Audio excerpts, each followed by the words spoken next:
Guys, hey guys, Sunstreaker Wozza here. Welcome back to another Thursday live stream where, yes, as always, covering the big topics on Transformers Earth Wars. And today we're going to be taking a look at the new G1s, trying them out in battle, seeing how they work, seeing how they go.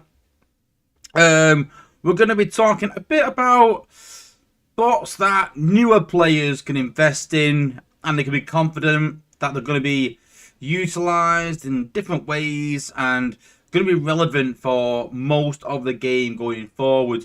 We know that the meta shifts and changes and bots become relevant and less relevant. But I thought I'd talk about this, and you can sort of invest in these bots, and some of the bots I've chosen, you might think, well, they're alright, but there's better bots than that in the current meta. But this is sort of a future proof, you know, these bots that I can see sort of always being relevant in some way. Then we're going to take a look at the new defenses as part of the new phase of HQ18. I think it's phase 3 coming up now. The Apes have sort of said that they're working on it. It's going to be not a new defense, but another defense and some upgrades. So we're going to take a look at some of the starting stats on some of those things and what defenses are coming to give you an idea on how the game is going to progress. And as always, my opinion on that. Very opinionated. I think you got to be a YouTuber. You need to have an opinion. And yeah, I'll put forward what I think of that, guys. There is talk about the drama in Discord today. Huge drama. And I'll be asking you guys on where you stand with it and what your opinion of it. I mean, like I said, everyone's got an opinion these days. But yeah, asking you guys what you guys think about it.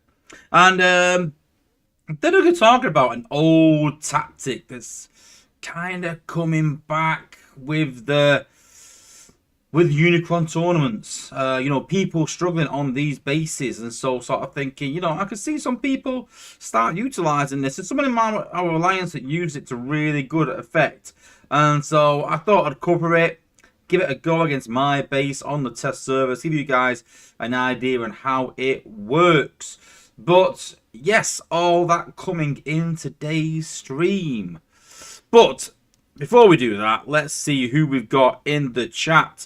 So we've got Mercenary, Terra, how's it going? We've got Erods, we've got Grimlador, Michael Cooper, New Mega 1, 2, 3, 4, 5. We've got Candyman, we've got Trax, to my members. As always, big shout out to my members. And if you want to get an update on all my newest content, consider becoming a member, guys. Like I said, we've got something in the works. I'm not just saying that, we actually have got something in the works. And it'd be really good for my members. Then we've got Carnage Mac R8, we've got Ricky Lau, we've got Calvin and Hellraiser. Thanks for coming to the stream. We've got my brother Grind Time. Yo, how's it going? Good to see you as always, brother. We've got Blade 19, and then we've got Cohilla, is that right? Sorry, my pronunciation's off. Is that Spanish, I think?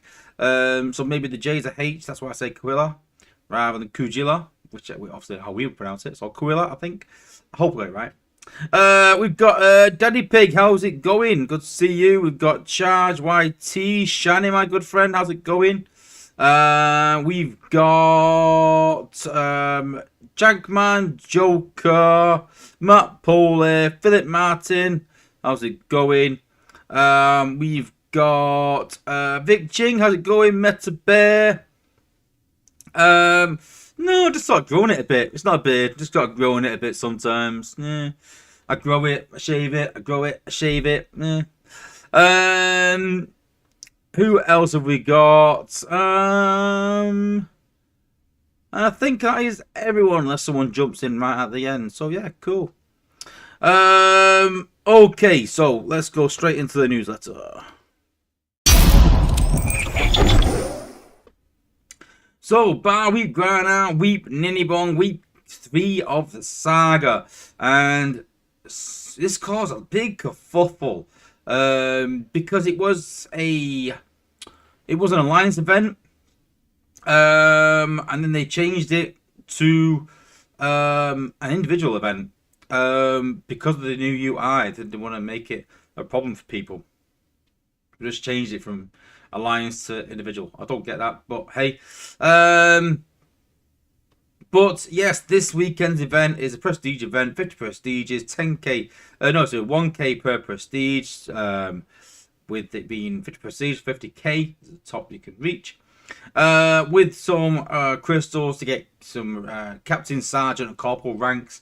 Ruination crystals, so really good if you don't have ruination. Great for dupes if you do.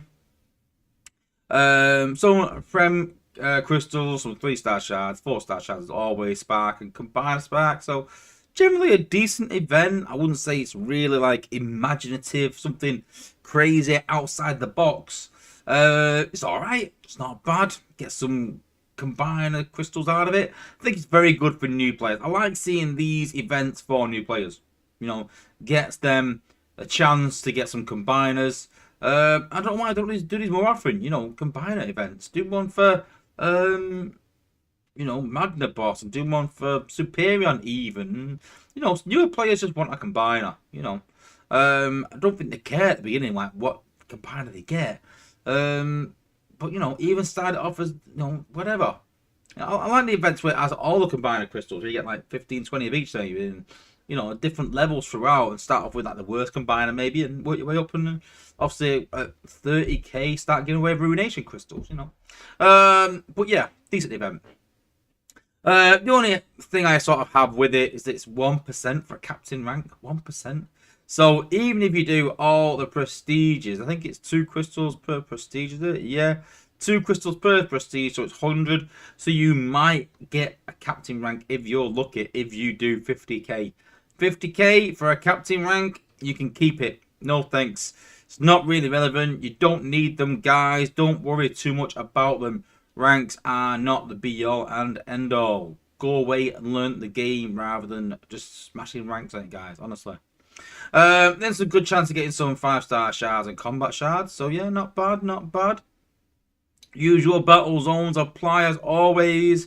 And so obviously the new UI is the big talking point. Been a few bugs with it with the release, but nothing major, I think. I actually got the new UI on my mobile phone, but to update it on BlueStacks takes a bit more. I need to get hold of Dale. It's been a bit hard to get hold of everything's happening. So, new UI looks decent, to be fair. A lot faster. I do like that about it. A lot of criticism about it though, about the change and bugs, like I said. But bugs are always going to happen when they release it into the wild, so to speak. So as long as they fix them quickly, then I'm okay with it. As long as it's not game breaking, and if it is, they need to fix it straight away. For me, I always say this: bugs will happen. I'm fine with it, but get it fixed. Get it fixed now. Get it sorted quickly. Make it priority. Done. Get it over with. That's the main feedback. So side pass, we've got SG Warpath, and we've got Beast Wars 2 Gorilla Welagon as the skin cores. So yeah. Go and check out your content creators. Obviously myself, Engineer Hoist, Max, Soldier. Go and check them out, guys. Go and follow the links. Then the Saga schedule. Obviously, like I said, week 3 of the event.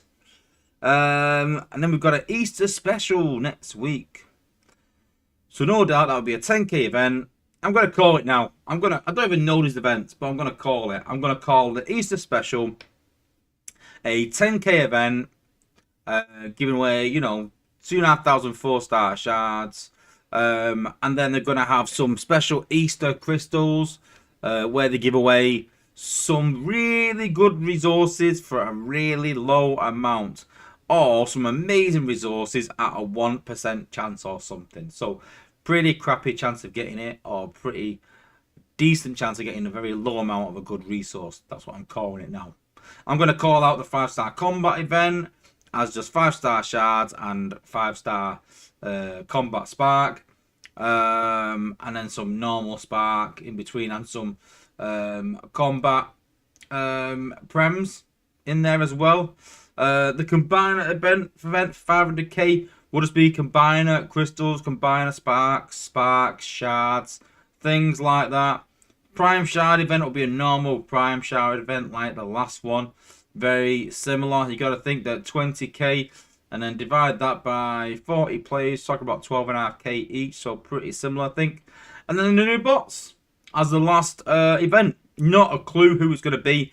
Not a clue at all. As always, guys, going to be a very last minute thing. The new combat release, and we haven't even got that combat yet, and that's starting in just like 2 weeks time. And don't forget, Space Ape will be closed for a bit longer come that weekend, because it's Easter weekend, and so they will be off Friday, Saturday, Sunday, Monday. So that's 2 less days that the Apes will have to be in work. So a bit crazy we don't have the new combat yet already, and it's coming to Friday. So we're literally going to have Friday, Monday, Tuesday, Wednesday, Thursday. Tuesday, Wednesday, Thursday. We've got 8 working days before it's released. I can't see us turning it around very quickly, so it needs to be good from the off. We'll see. Then we've got Community Corner. I did actually laugh at this. I actually like this. It's actually pretty good. Beach Karen. When Beach Karen loses a battle, he immediately... Oh God, what's this? He immediately contacts estate management and nerfs you. If Beach Karen wins against you, it's working as intended. If you don't like Beach Karen, play another game. That is absolutely brilliant. Honestly, when I saw that, I was like, wow, I love that. Really, really good. Kudos. Kudos to you, Skunkster42. Very, very good meme. I love it. Bug fixes and improvements. So Acid Crimsy was adding increased damage to the HQ. It's now been fixed. Ariel and Skillilla. We had an issue with Skillilla being immortal during a war attack. Wow. Cool. Beachcomber's cheer bug will be fixed. That's apparently been fixed. Supposedly, when he was cheering on defense, he was protecting defenses, which is not as intended, supposedly. We've got Star Saber and Defosaurus. Victory, Leo, and Tag just had some targeting issues. These have now been fixed, so a few small fixes. Nothing for Braun yet. Nothing. Still waiting. And then the team stream is next week, usual time. So yeah, go and check it out as always. Cool. Let's have a look what everyone's saying in the chat. I'm gonna have a quick drink. Let's have a look. Joker's put, I like the new sharp and clean appearance in the game, but for one thing, it's hard to see the defensive building codes during attacks on this phone. Yeah, we have fed that back. We said that you should be able to make them large, off, or small. So I don't like the large icons that we had in the game. I like these small icons because I play on a PC screen. So it's really good for me that I can see the defense and I can see the screen. But I have seen some screenshots of people trying to show cores on defenses on a phone. It's almost impossible. So yeah, they really need to make some changes to it. But listen, all the feedback going in, and hopefully they make these changes fairly quickly. But yeah.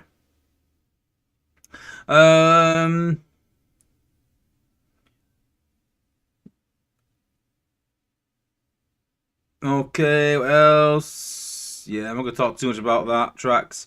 We'll talk about it shortly. But please tell that to players in Cybertron chat. Thought it was okay to swap ability skip. Swap ability skip for rank skips. That's madness. Oh, the 2 crystals per prestige meant to be a typo. It states only 50 crystals in the game. So it's 1. So it's 1 crystal per prestige. So it's even less of a chance. Yeah, Berserk agrees about the icons. Yeah, I agree. Yeah, I agree. Carnage Mac, alright. Let's put, can you make a guide on how to actually hit the speed up button in the new UI? I thought that's actually going to be actually a legitimate question, but obviously not. But yeah, funny. What else? Grant says, but hope my neighbours like listen to Wozza stream. I'm building a deck outside while listening. Shout out to GT. Berserk, but if they wanted a special event, do 20k with heaps of prizes, front loading 10k and repeating high demand items in remaining like Total Spark. Yeah, maybe. Yeah. I don't think they'd do it for 20k, they'd probably do it 20k front loaded and then the rest, won't they really? What else? So you and Smith, but are they going to fix the new UI? Do you know, as I know, so many players unable to play due to it not being optimized properly on tablets on some phones? I don't know, it's the first I've heard, but I know there's been a few complaints about it by, I presume they're not going to leave people locked out, so I presume they're going to fix that pretty quickly, I presume.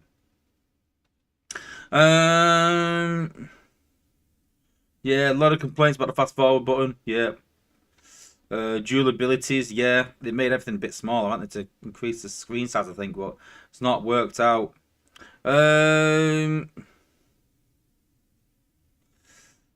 Yeah, Ewan Smith about the fast forward button.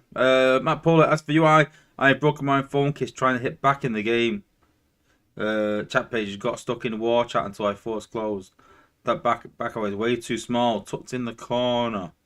Yeah, and someone else said that they've got like a heavy duty case on their phone and it covers up parts of the buttons or something to make them hard to press something. So you haven't thought everything through really.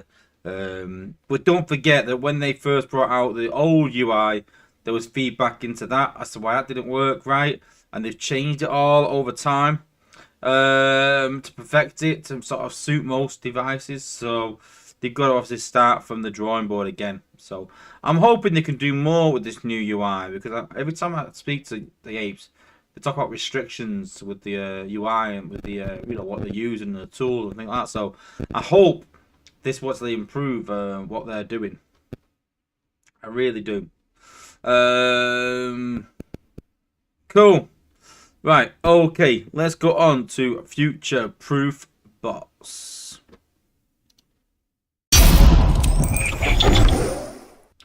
So obviously we are on the test server. Don't ask me where all this has gone. I don't know. I'm a resource if they've gone not.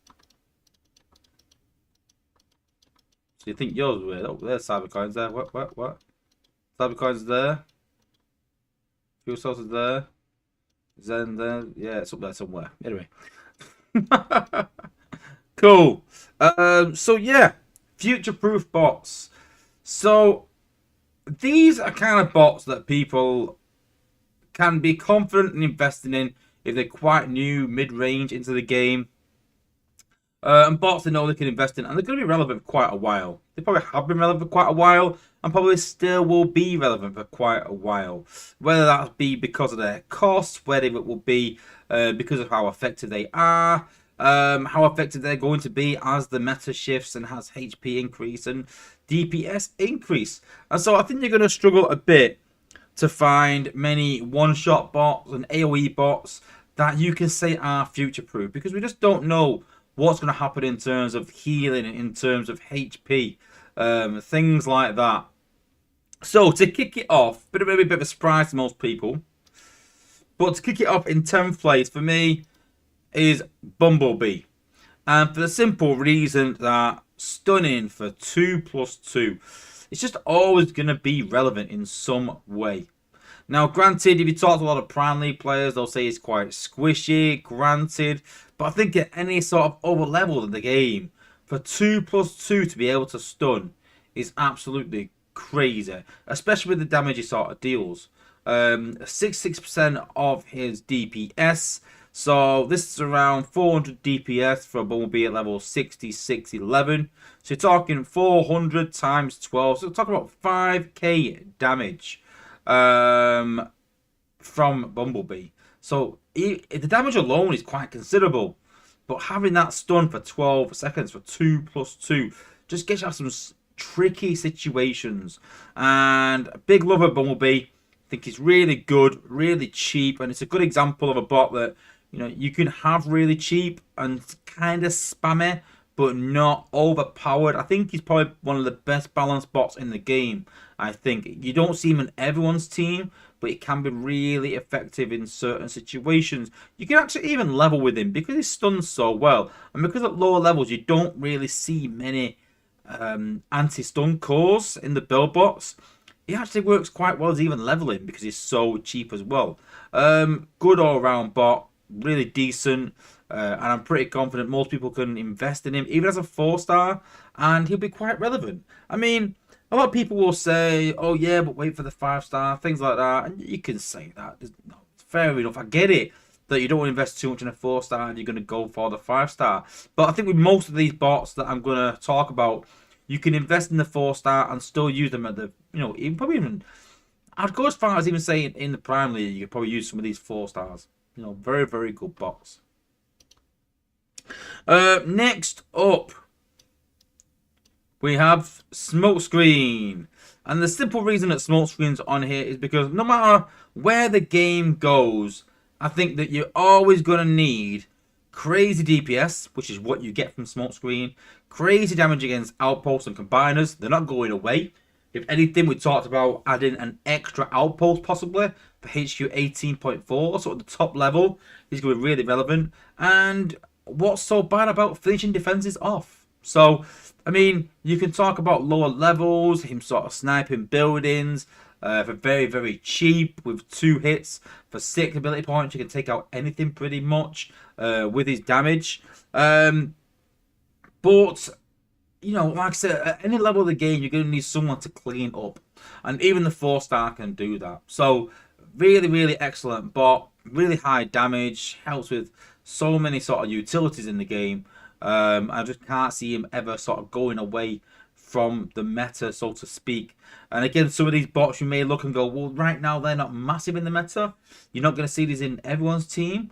But if anyone's sort of struggling to one-shot, it's a good backup just to finish that defense off.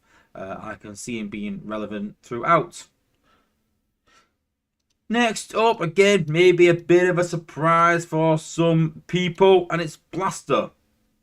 What's not to like about throwing 4 minions down with 30% of your damage and 30% of your HP, I think it is. No, 50% of your health and 83% of your damage. So you're literally putting down another 200% of your HP, which is absolutely madness. And then you got 83% of your damage there as well. So these minions are absolutely crazy in terms of HP and DPS. Great for leveling in events. They can tear through most lower level bases. Great in wars even for distracting defenses. Even great for Zen farming. Even using for Zen farming. I had a Sharkticons on him. I had the Shark Core. And yeah, absolutely amazing. That Quintus core and the minions can just slice through pretty much anything, Cybertron and below. So really, really excellent bot. Crazy HP, crazy DPS with the minions, with the damage. And like I said, when are you not going to want to distract defenses? I've said that the beam lasers do a crazy amount of damage when they hit your bots. And an easy way to get around them is just to throw some minions at them. Dead simple. So yeah, 8th place Blaster. I think again you can invest in him and be confident that he's always going to be at a decent level. Fell away a bit from some of the top wars thanks to some of the warriors around with the massive HP, but you still see him around. Always have since his buff way back. And yeah, really good bot. Next up, we've got everyone's favorite leveling bot, Cup. So Cup's amazing for leveling, and I know it's getting harder at the top levels of the game, but really good for leveling bots. And even good in wars. You can even use them to sack, to pop outposts. I know people will say there's better sack bots out there, but as a sack bot goes, he's always irrelevant because you can just jump around mines. They might be even extending mines, maybe, or giving us more mines for HQ 18.4, possibly. But with the likes of Cup being able to jump around anywhere on the map, and you can pinpoint certain places on the map where the mines aren't, then I'm sure he'll be relevant for a lot of sack players in the future.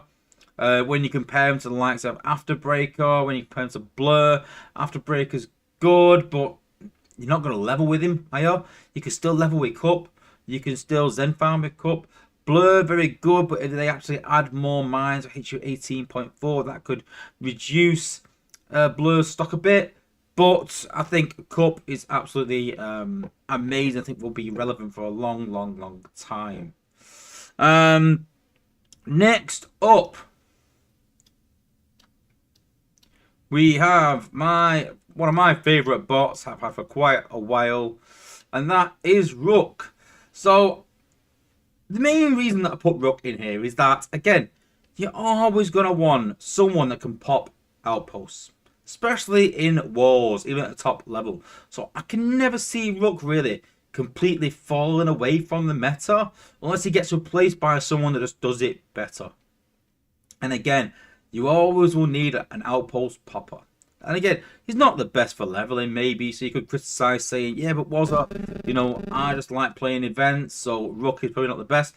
But even if you do, you know, put a lot of effort into him and sort of max out his hollow, that does crazy amount of damage at 5,785 damage. That's only at 6711. So you can use him, like I said, for leveling a bit.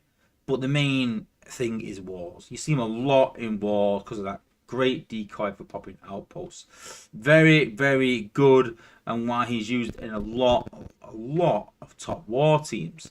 And again, you're always going to need an outpost popper. Always. Great HP, because it's a warrior. But the main thing, like I said, is that great hollow that it throws down to pop outposts. And next up we have Roadbuster. And the simple reason Roadbuster is on here is not just because he's totally relevant at the minute.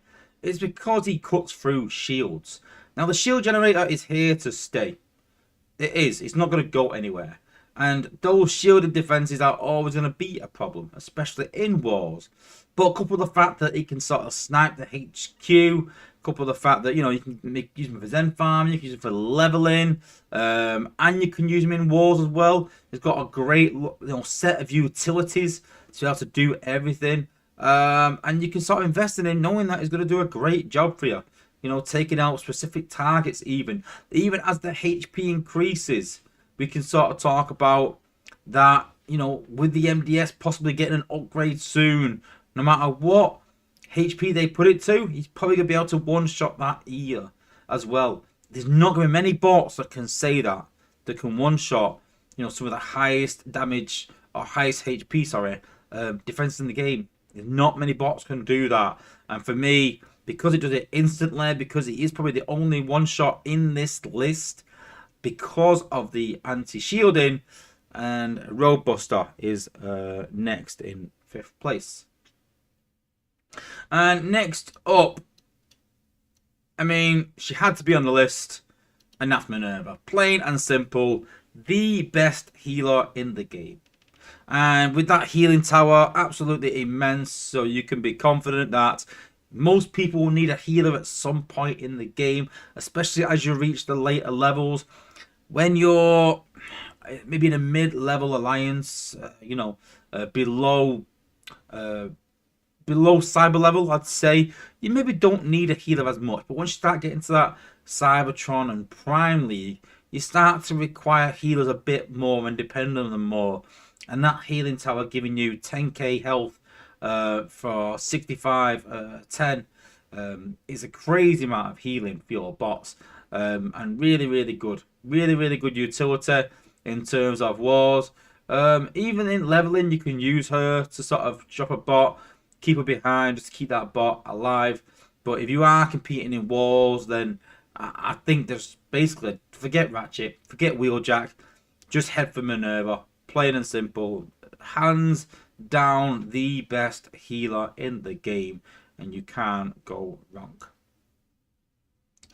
Next up is everyone's favourite gunner, and it's Spam Spray. Crazy amount of damage that he does. Don't forget this 2,154 electrical damage is for every second, but because it goes over defenses and lasts a few seconds as it goes over, he ends up doing about 6k in a line. Great for leveling, great for Zen, great for wars, can be used in events to good effect. Even if you put him in any sort of team, Really, really good damage. And yes, it is electrical damage. Someone could argue that, oh, well, what about electric cores and things like that? And, you know, it was, just take the pill part out, in terms of, you know, in terms of events, then yeah, it's going to do a great amount of damage in that, you know, that HQ zone sort of 15 sort of area. And although we said talk about AoE and one-shot bots, he does struggle a bit in Unicron League because of the healing defense and things like that. But he still does a crazy amount of damage. And he's been around in the meta for what seems to be an eternity now. For a long, long, long time. You're talking about 6-7 years he's been in the meta. He's never really fell away because of that crazy amount of damage and such a long, long, long line. For quite a cheap cost as well at 4+3. So you can rest assured if you invest in Sea Spray, you're investing in a really, really good bot you're going to put a use for a long, long time. Then in number 2, it was quite hard to pick between a few of these bots. And so what I've done is I've literally just put them all together. And that is basically Rushin Warriors. So you're talking the likes of Pipes. You're talking the likes of Ironhide. I'll have to find all these now. I want to put them up. There we go. So, likes of Grimlock even. Likes of Ironhide, as I mentioned. The likes of Sideswipe. The likes of Jump Stream. The likes of Bulkhead. These high HP, 80% max health and damage absorption. Rushin Warriors. Crazy, crazy good. And even with the FFD, the Force Field Disruptors, sort of negating their shields, even the 80% max health is a crazy amount of health to give them. And using them to great effect. Great for Zen farming, great for events, amazing for wars. I don't think you'll see many a war team out there without some kind of Rushin Warrior. There isn't many, I'll guarantee. So really, really effective, really, really good Rushin Warriors. Even as 4 stars. Don't forget all these bots on this list as 4 stars are still absolutely amazing. And same for the likes of Pipes, Bulkhead, Ironhide, Sideswipe. These sort of bots, absolutely amazing for rushing in. And don't overlook them. Because once you get them leveled, you'll realize this crazy amount of HP they have.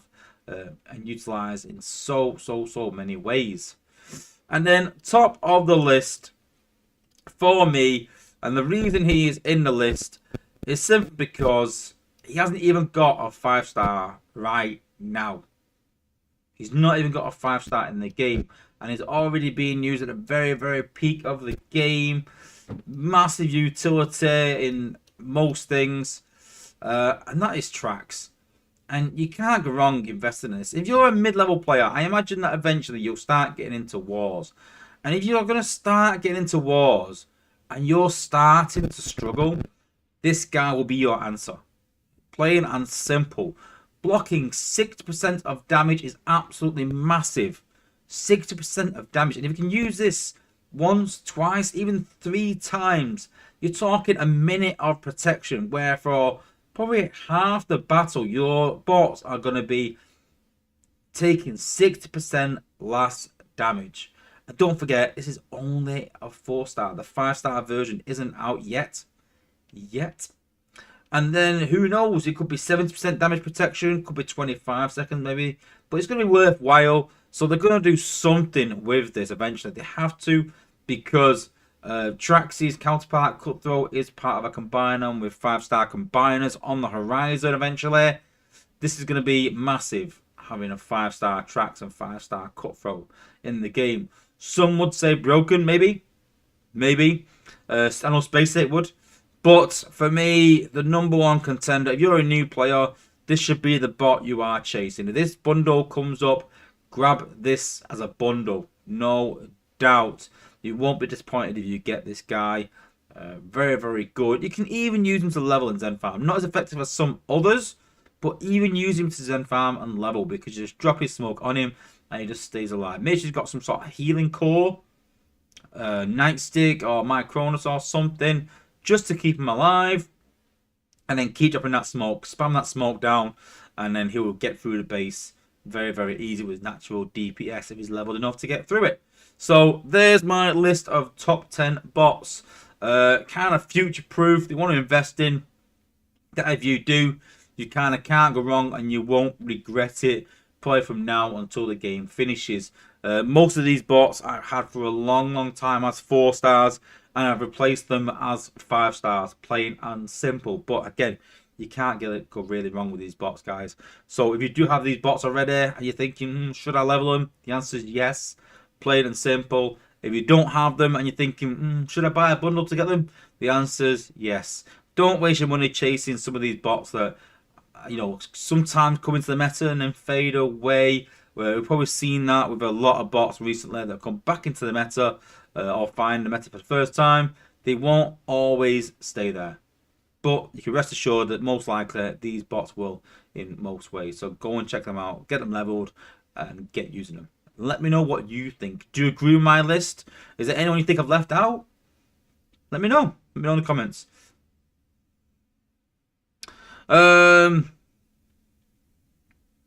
Oh, sorry guys. Yeah, I do talk about Autobots. I'll have to put some things on.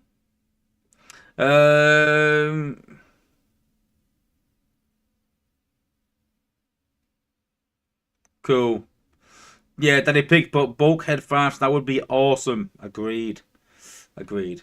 And yeah, Blade 19, yeah. Roadbuster is half shell. So yeah. Cool. Right, okay, let's take a look at the new G1 cores. Why have I come off there? I don't need to. That's a quick drink. Okay. New G1s. I've actually turned my page over and I forgot what they were. But we've been testing a couple of them. Where are they gone? Okay, so first off, we've got Sludge and Straxus, and I've actually not got Sludge's core, so I had to put it on 3-star Straxus. I did ask Dale for it, but it didn't get back to me. But G1 Straxus. So currently, this is what it does and says, but it is looking to change. I'll explain the change. I'll explain what's been done already, and I'll sort of describe the playtesters' views. So at the minute, the core does 56% increased wall damage, which is same as equal to a wall buster. So that's the main thing. I think it needs to have that wall buster damage regardless. It's got to have that if it's going to replace that. And I've always said that if they bring Sludge out, then it needs to be a wall buster and something else. So then it's each wall destroyed by the seismic charge. Don't forget, each wall increases Sludge's health by 4% for 3 seconds. So what we said was it's a massive cost using Straxus and using Sludge at 5 plus 3. And so increasing their health by 4% for 3 seconds, it's not gonna do much. So what we sort of asked for, which they're looking to put in, I think they will, is that this will all stay the same, but the 3 seconds will be removed and it'll be for the rest of the battle. So for each wall destroyed by the ability, Sludge's health will increase by 4%. Now I've asked, will this stack multiple times? And for me, it should. So if you use it once and you destroy 5 walls, and you get a 20% increase in health. That's a lot of health. That's quite a bit. And then if you use it twice, you're talking a 40% health increase. And again, that's crazy for Sludge when you consider how much HP he actually has.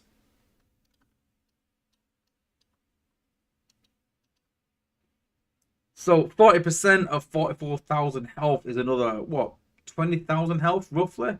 So that's 64,000 health. And it sounds a lot. But when you compare that to the likes of...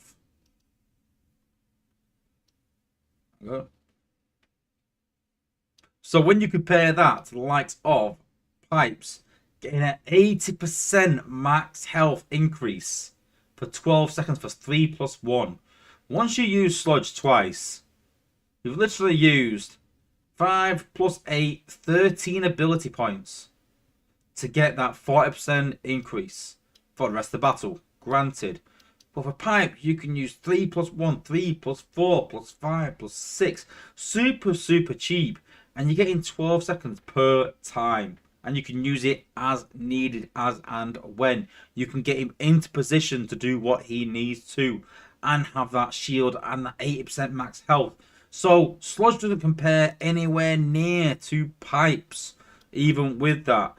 And I said, the problem is not with the core. The core's quite good. You know, if that's where they go with it, the increase in HP and the wall damage, it's pretty good. The problem is that the problem that Sludge is designed for is no longer a problem. They need to increase wall HP. That's the big one for me. And I don't think they're going to do that. I really don't. And so it's kind of hard, really, what they're going to do with Sludge. I don't think they're going to do much. But it's going to be hard to pinpoint this. But let's take...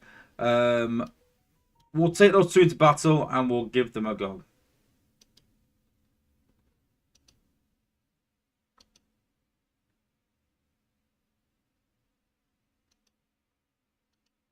Just realised that them two I don't want to know.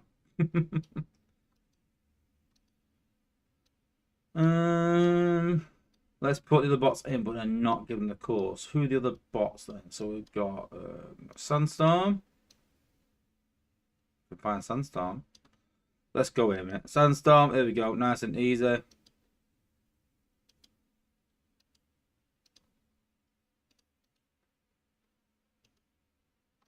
Sandstorm. Rust Dust. Who else? Put it in the chat, remind me. Rust Dust. Dun, dun, dun, dun, dun, dun. Where's Rust Dust gone? There we go. There's Rust Dust.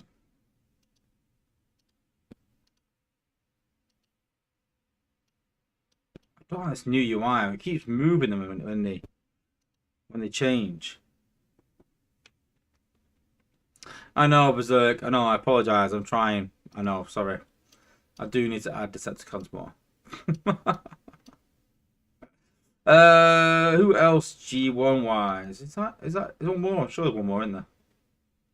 Who's the other one G1 wise? I've lost the list. The page is gone.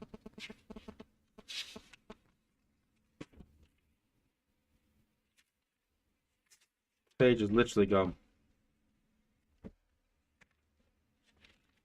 Ah, grapple. Good point. Yeah. Let's just pretend I knew that from the start.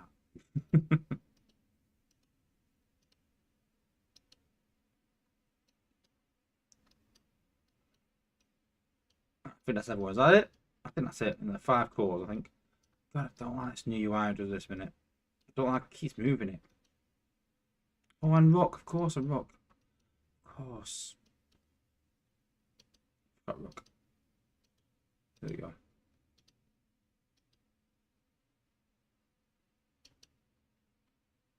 Cool.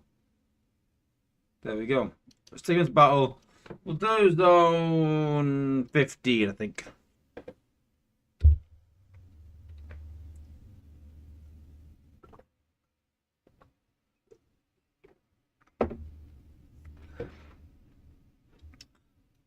Oh, I haven't got Sludge's core, have I? So I can't show you Sludge. No point. Damn you, Dale. But yeah, honestly, you wouldn't see much difference other than his increased HP.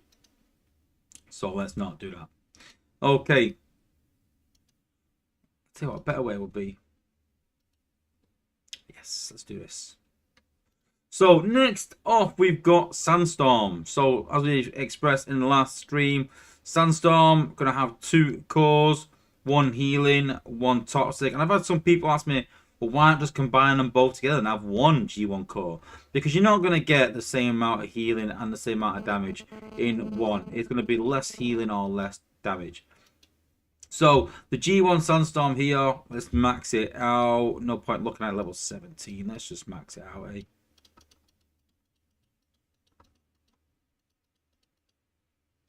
There we go. Oops. Still learning the new UI.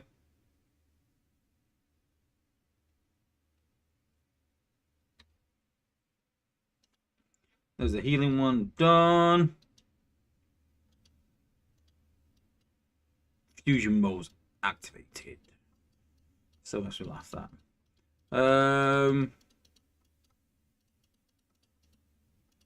Fuse, okay, yep.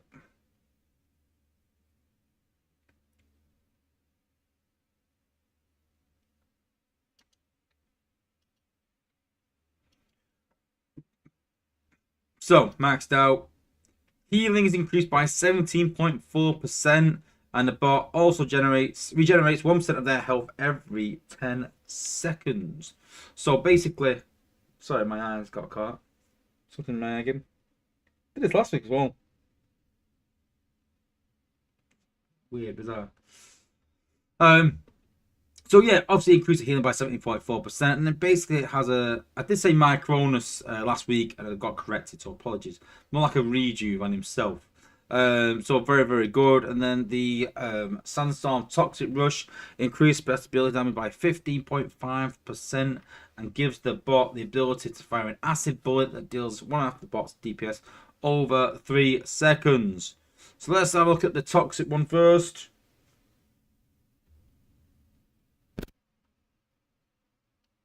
Go and let's see him in action.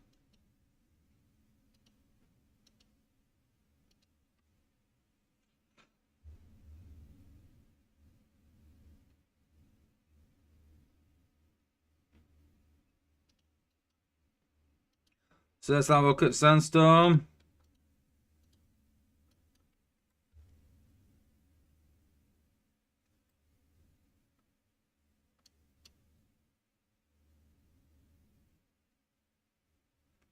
There's the acid there. You start to see it jumping out every now and again. There we go. There's the acid bullet.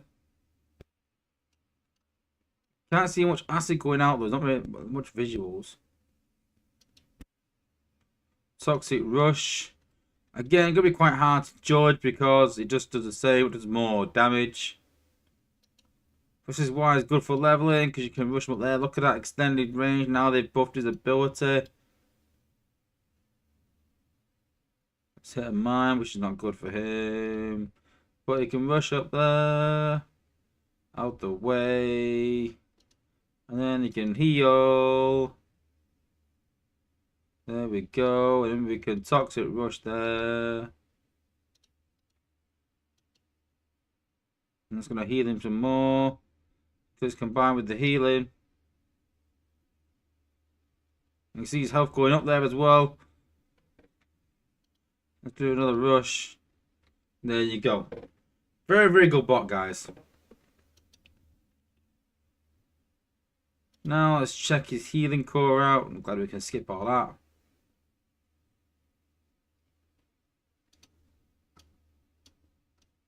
No, not base trial. Let's go into normal.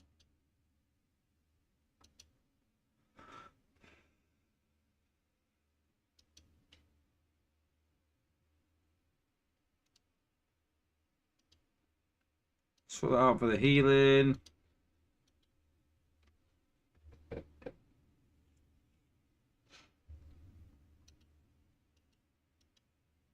Yeah, as I said, sort of Candyman, I get your sort of point, but you would not get as much healing and damage if they left it in 1G1 core.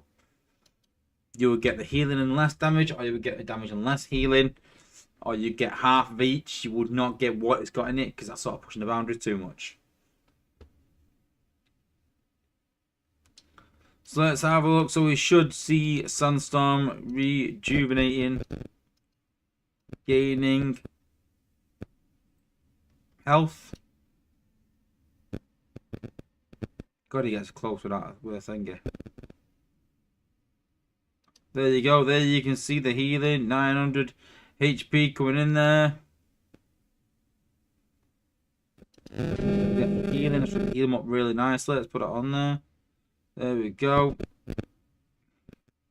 Take damage, but healing nicely. See there. Nice bit of healing. Gonna heal back now because mix the tar with the heal. So yeah, pretty good. Increases survivability. Let's see if we can get a base win out of it. Well, it depends on the combiner, to be honest with you.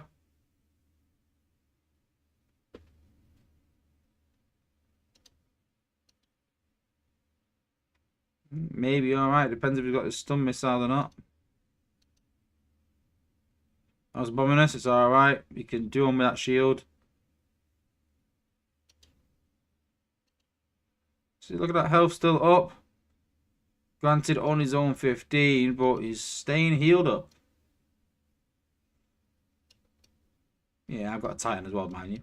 So yeah, pretty cool. I think it's just a shame that both the G1 cores don't make him look much different.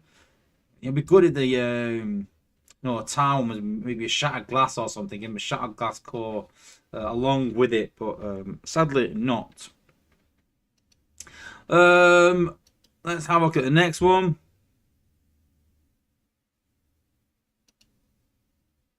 So we've got Rust Dust. Work out there we are.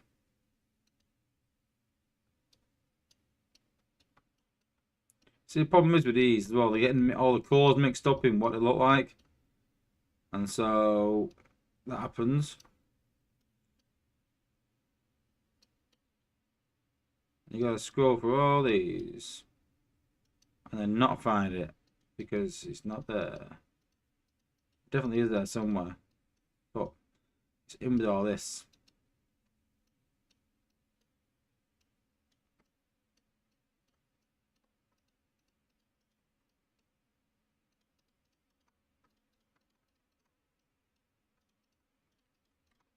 This is stupid. Oh.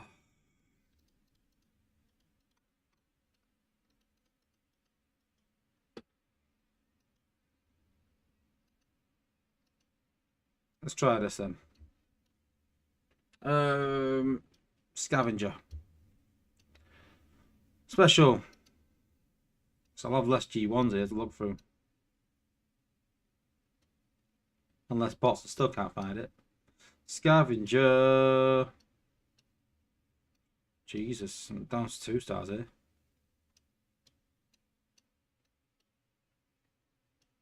What? I don't have Scavenger. That's great, isn't it? Oh, there we go. We've got Scavenger.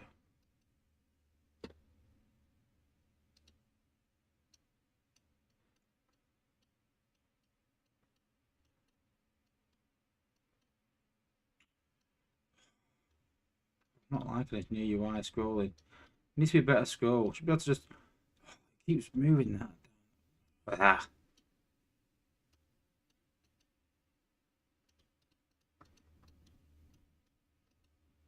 There we go. It's probably in the same place for Rustos, if fair. Bitching, you're not tired, mate. I'm tired of looking through cores. It's what I am. Yeah, don't forget, guys. It's 10:15 for us, but it's a bit late when I stream. And Thursdays are mad days. While I'm doing this, actually. So yeah, Jacob's he does train on a Thursday. That's why it's a mad rush. But they actually had a game against one of the local clubs today, against Rochdale, which is a professional club, so to speak. Yeah, he played really well as well, to be fair to him. So he did. But this is sort of like, if he wants to play football properly, then this is how we sort of you got to get picked up by these teams. So he definitely didn't he definitely impressed, I would say. He definitely did really well.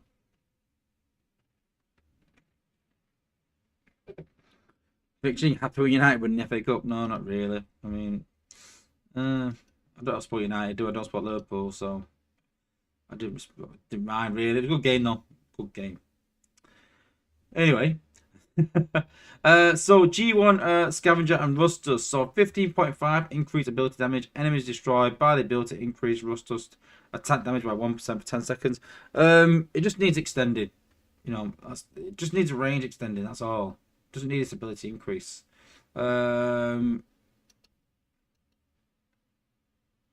let's take him into battle a bit.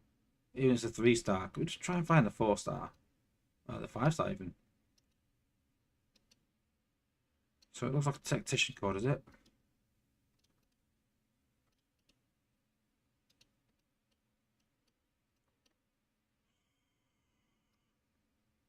They need to change the scrolling. Without a doubt.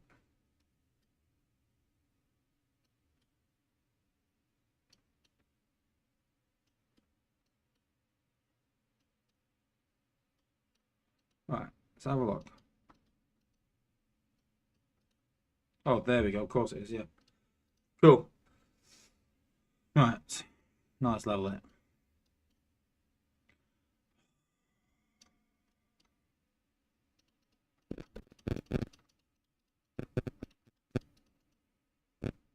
Oh, too much. Do what it comes in. You have no energy on storage.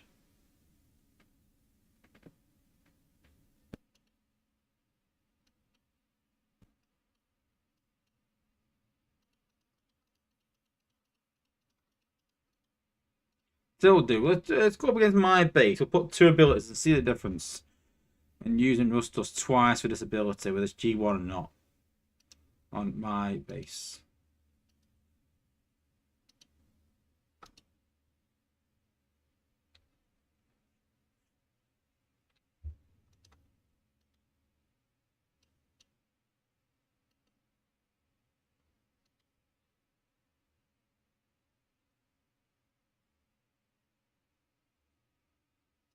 Base trials.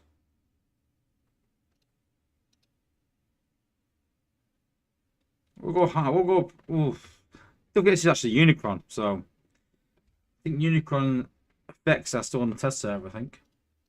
So this could be interesting. Let's put Rustos down. Choose 2 abilities. There's 1. Do a stack.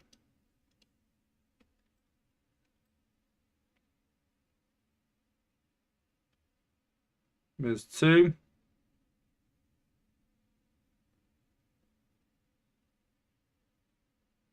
Yeah. Oh. Does it just fall short? Is she maxed out? Can she use the ability twice and take out an area? That'd be quite interesting. If she does. She's not maxed out. She's still at 66. Wow.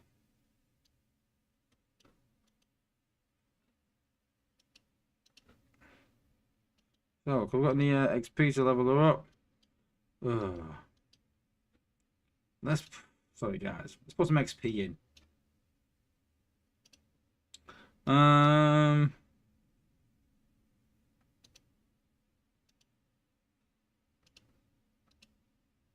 Put a few mil into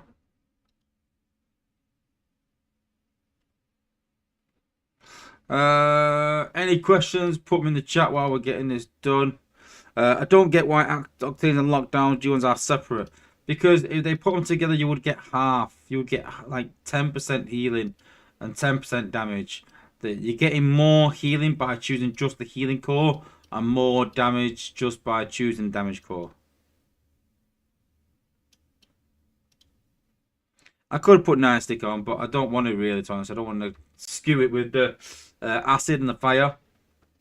That's something you would obviously do if you were using her, but I don't want to skew the test, so to speak, and we'll try and take out some defenses with let's put the primary hard battle in. See if she can take out 2 defenses with that. I don't think she will.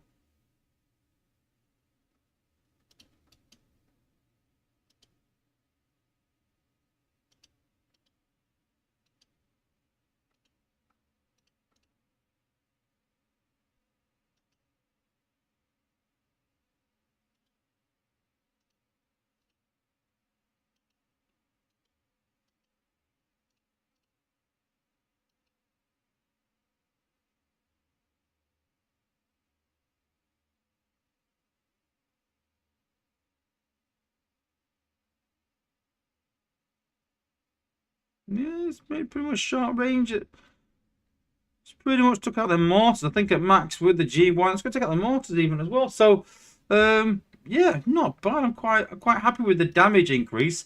Just need the range increase to match up with skids. And I think we're probably there and thereabouts. If we get there. Wolf78, welcome to the stream, buddy. Who's next on the hit list? So next up is grapple. So a bit of a strange one. Let's have a go. I'll put his. Oh, I haven't put his core on him, have I? A die. Have I? No. Try again. This is what you get when having enough time to prepare. Sorry, guys. Okay, let's try again. Battle, attack player. Grapple. G1 go. There we go.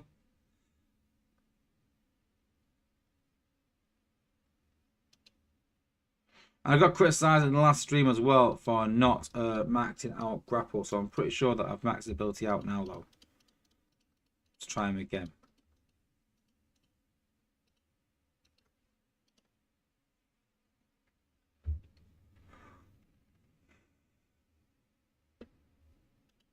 Go. There we go. Yep, his ability's 10 now. 65. Put some XP into me, guys. Smash this guy out. What?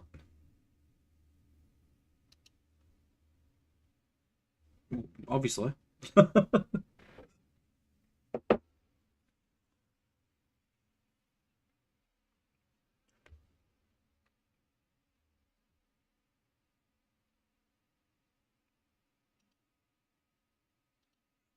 There we go. Cool. Let's go again.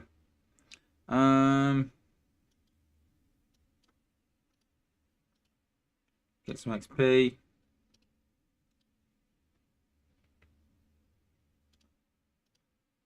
It would help so much if this menu didn't come up every time.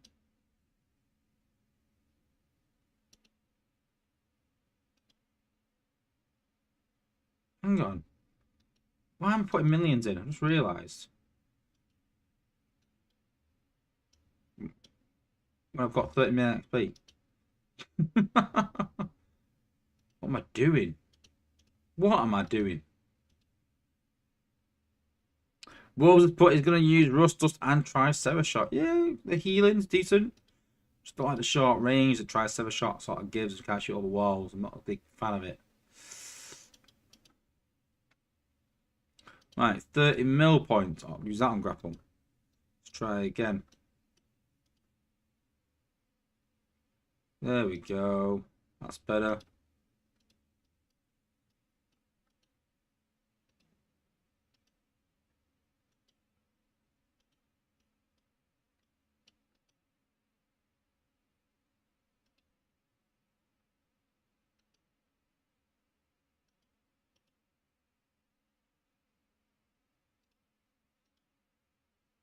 I'll have these completely maxed out for next stream. When more prepared. Oops. Menu, inventory, 30 million.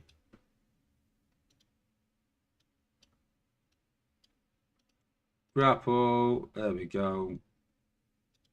Put him 68 at least. There we go, cool. So I'll look at him now. See what damage he's doing with that mine now at this level. So he's doing 6,491 damage. So I imagine at max he'll do close to 7k damage, which is not bad in a large area. And he's only got ability 10. A mine appears at the bot's feet though. Let's have a look at that one. Let's give it a go.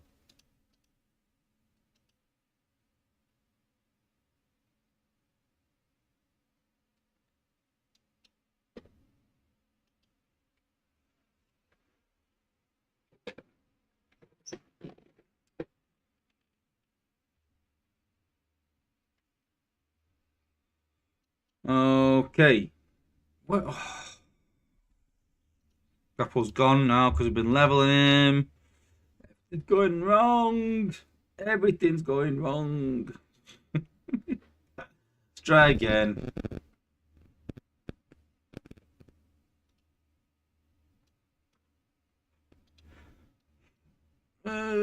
Grapple, grapple, grapple. Right.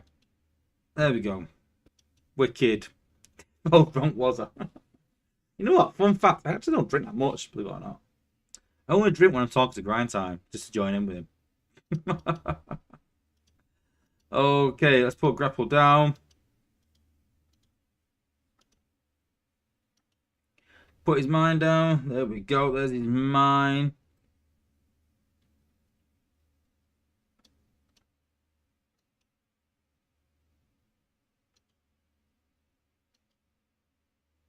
There's his mine near his feet as well. His mine over there as well. I'm pretty sure the mine at his feet just did no damage. Could be wrong though.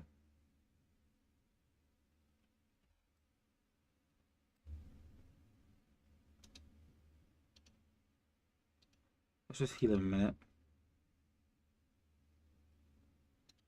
Keep him healed if we can.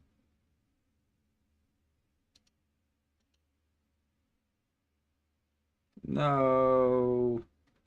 I want to see that mine again. He dropped a mine, but I'm pretty sure he did nothing. Grind Time's about to ask what was drinking. Whatever you're drinking, bud. Never drink and work.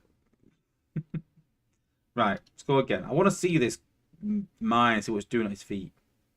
I don't see the point in it at all. But let's see if it's actually even doing anything.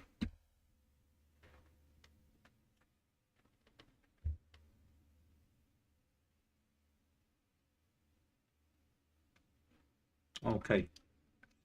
Grapple. That's a bit of an easier base, I think.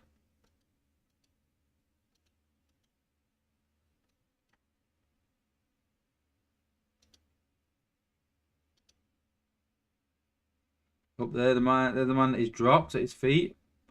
It's at his feet, but never mind. What is that? 1k damage? Is that it?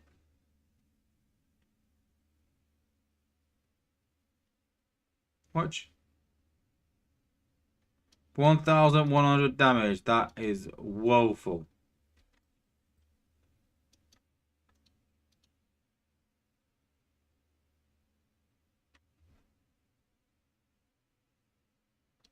It's quite a big area. Let's see how far it stretches. Let's put it right up there. And let's see how far it actually stretches, the mine.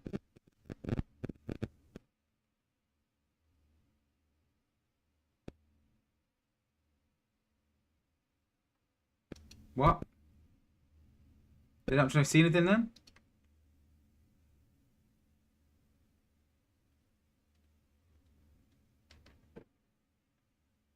Let's see.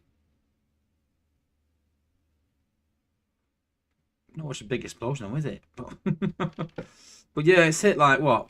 It says a large area, but I don't think 6 squares is that large an area, to be honest with you. So I think that still needs a lot of work. I'm hoping. The mine near his feet doing like 1000 damage is here or there. Who wants to do 1000 damage around your feet? I don't know where to get these ideas from. And then lastly, best till last, we've got Rook's G1. If we can find it, don't forget.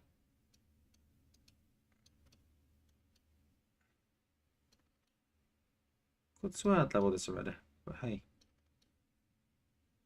Maybe not. Maybe a conversion, I can't remember.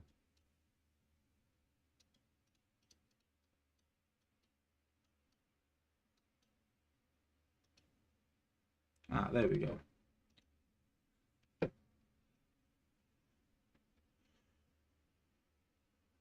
Joe's Prime Colt, how's it going? Thanks for joining.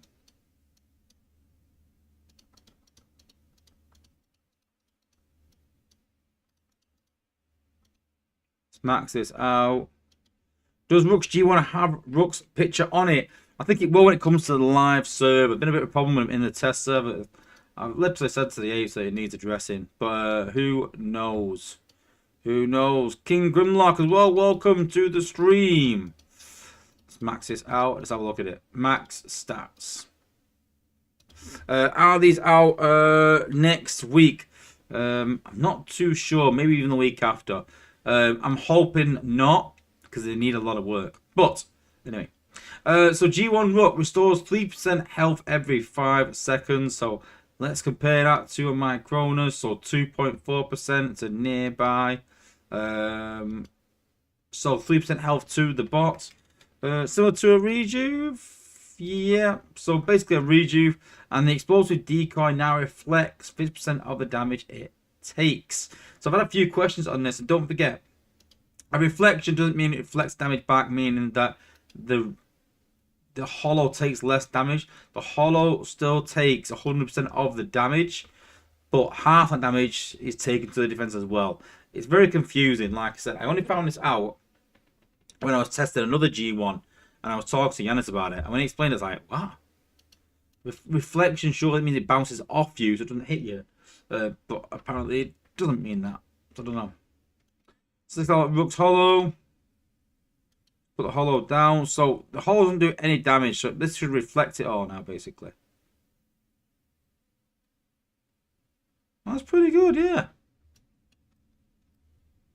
That's really good. I really like that.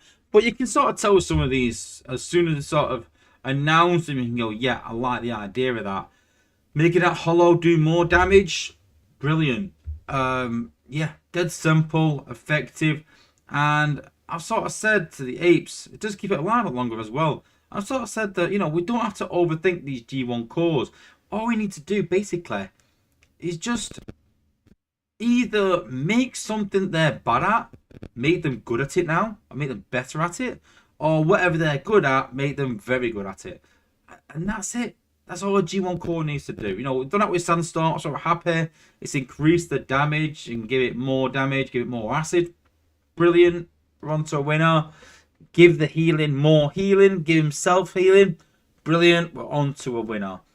Give Rook some healing, because everyone uses Micronus generally on him, or some sort of healing core anyway. So yeah, great addition. Give the holo more damage, reflection, whatever. Brilliant, absolutely great. But then we look at Rust Dust. What does she struggle with? Health, healing, staying alive, survivability. But we don't want to keep giving her shields. But then, you know, she hasn't got anything there. No. What does she do well? She works well with skids, but she could be better. Have they made that better with the increased ability damage? Maybe for HU 19, you know, skids and resistance could be a thing, but that range definitely needs increasing. In terms of Sludge, they just need to make it relevant. And not, you know, not with the G1, they just need to make walls mean something. Every base sort of look at. You know, they're not utilizing walls to slow people down. They're just sort of pathing. Quite a shame, really. Once they make walls an actual thing, make walls great again, then I'm sure Sludge's G1 will come into effect and it'll make him look really good. But until then, I'm not really sold on Sludge.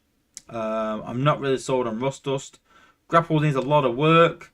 And then obviously Rook right now I think is the leader, with Sandstorm in a close second. In terms of, do you want the healing, do you want the damage, it's entirely your choice which one you choose, but choose you must.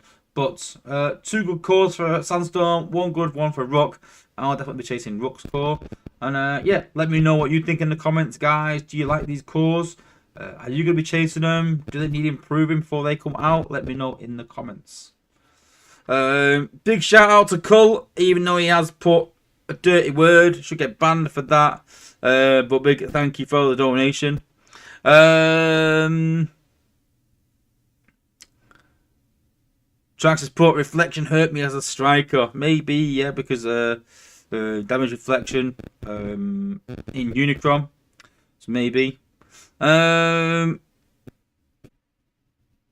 Action Wells put RC's in even more shambles from this core. Yeah, RC's fell away from the meta completely, to be fair. But that's because they've needed HP more in Warriors. Grimlock, 100% agree, Wozza improved what expected to do. Yeah. Wolves has put that explanation of reflection makes me understand why hotspot struggle compared to the likes of Ironhide pipes. Yeah, this is what I've said. They need to change hotspots so that 80% reflection actually reflects 80% and he doesn't take the 80%. That's why hotspot is so bad. And Vic Jings put, is Grapple going to get a 5-star? Who knows? I really don't know these guys. I find out before you guys, but not much before. You're talking a week or two maybe. Honestly, there's no like, months down the line. I don't know what happens. So yeah. Okay. So let's have a look at these new defenses for HQ 18.3.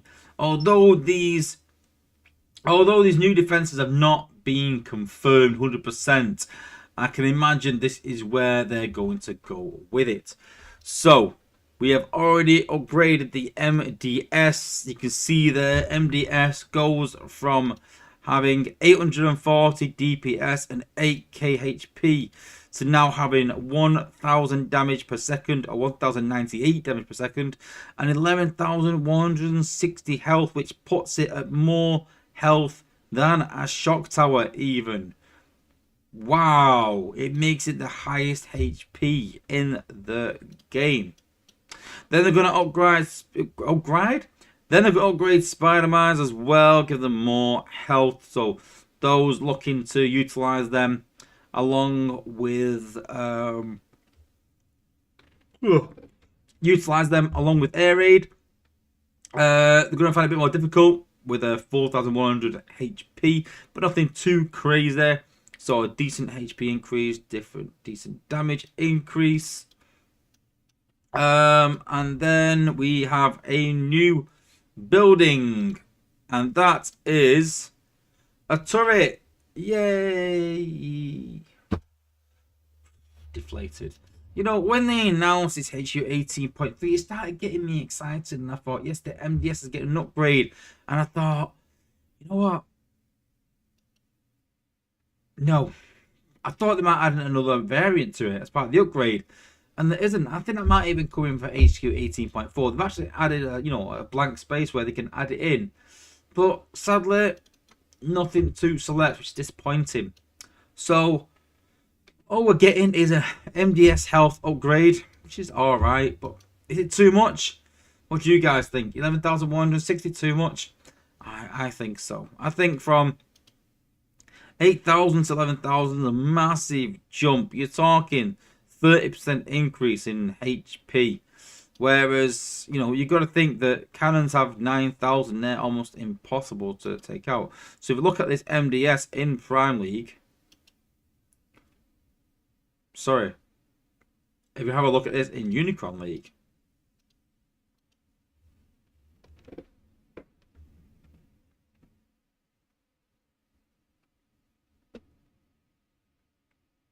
And so in Unicron, the MDS now has 14,000 health, more than a shock tower, which is absolute madness to have 14,000 health. Pretty much. Alright, 13,950, but you get the point.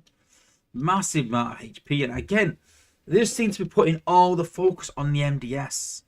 Make the MDS absolutely balmy to take out, and then make everything else just point management. And the fact that they've added a turret, it's like the turret is probably the worst defense in the game. So to add that, it's not going to increase any difficulty. And I think that they've done it on purpose to not bring difficulty up too much to sort of put people off. But the game's at a stale point at very top leagues, to where it needs a massive increase in effects in some way, just to make it harder. Yes, we've got the Unicron League for the time being, but they can't have that all the time. It gets a bit crazy. But a turret is not the answer. I even said on my stream, I said, I hope it's a beam laser, or I hope it's a launch. I think maybe a launcher. It would be a launcher, I think. We've only got 3 of those. We've only got 3 beam lasers. 1 of each, maybe. And a turret. We got a turret. And I started scrolling through thinking, maybe there's another outpost or something. Maybe there's something else that we haven't built. Maybe there's something. And there's not. No, it's really disappointing, really deflating. I thought it might make something exciting about HQ 18.3. And the only really exciting thing is an MDS HP upgrade. Even the damage is kind of irrelevant because you don't want to get your bots close enough as it is right now without the upgrade. So you're going to take it out from far away. And so the DPS is kind of irrelevant. All you care about really is the HP that MDS because you're trying to take it out as soon as possible. So there's no excitement in this HQ 18.3 that I can see already. Again, nothing has been confirmed, nothing's been finalized, but nothing excites me. An extra turret, some HP upgrade on the MDS. Just really disappointing, really. I thought we'd really see something good going out of this. At least another outpost or something. But it looks like we've got to wait till HQ 18.4 come October, November to really increase difficulty and get something refreshing into the game. So let me know what you think of these upgrades. Are you excited for these upgrades? I'm sure you got plenty of building skips to use. But yeah, do you think it's going to make much difference if people are using Roadbuster and half shells to take out the MDS anyway? Our Spider-Man's going to be killers now around the front of the bases. So let me know in the comments, guys. Let me know what you think about the changes. Positive changes, negative changes, could be better. Let me know, guys.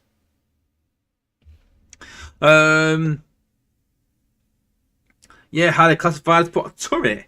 They could have had made another MDS. They could have, but I think 3 might have been too much. But they could have had a little defense of something. Another outpost. Trax has put a 5th outpost would be deadly. I know, I think we're really good. Why not a 5th outpost? I know, think of the possibilities. I know. Carnage Mac, alright, put MDS upgrade looks balanced for 6-star bots. Trax has put my Cronus on the age will be going back on the MDS again. Maybe. Well, Trax, a 5th outpost will make a difference. A turret wouldn't. Yep. I agree though. I agree. I think a turret is a bit of a shame, really. A bit of a meh. A bit awful. Cool. Okay. So on to the next subject. And so I want your guys' opinion. I've got my opinion on this. I want you guys' opinion on. So the big drama that was in Discord today was all based around the Unicron wars. And so the story that I've sort of got is, and it's hard to sort of, know what's said and what's not been said. And a lot of things have been said. But supposedly, One Prime have used the striker role to affect and get a bit of advantage in wars. Now, they're claiming that they didn't know about it and was just using it in some way. For me, it's a bit suspicious. But I kind of get their point that, have they done anything wrong? Would everyone else have done it if they knew? Maybe. Is it sportsmanlike? No, probably not.